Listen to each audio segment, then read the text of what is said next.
Hello and welcome. In this tutorial, I'll show you how to integrate Filestage with Adobe InDesign, allowing you to streamline the review process for your designs.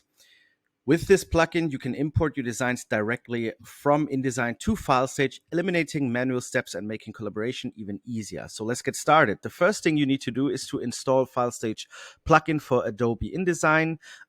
You can do this either via the link that you can find in the Help Center article, or by searching Filestage in the Adobe Creative Cloud Marketplace. Once you've installed the plugin, let's activate it for your project. Open your designed InDesign project. I choose this one. Then click on Window in the top bar.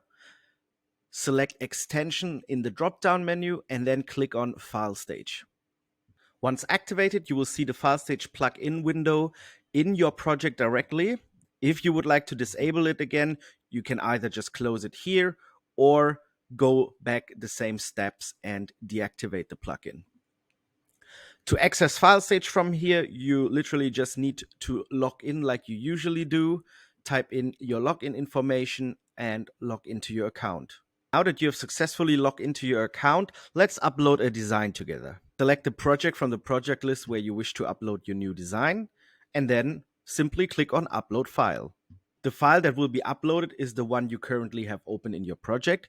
Optionally, you can change the file name, and you can select from different file formats. Currently, JPEG, PNG, or PDF.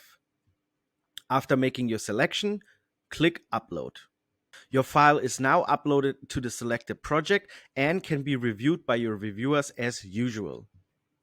After your reviewers have approved feedback on the design, the comments and annotation will automatically be synchronized. This means you can conveniently view and respond to them within the Filestage window in InDesign without the need to switch between tools.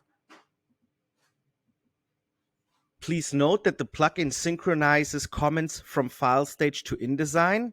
Any changes you make in InDesign will not affect the uploaded designs in Filestage. That's it. Now you know how to integrate Filestage with Adobe InDesign.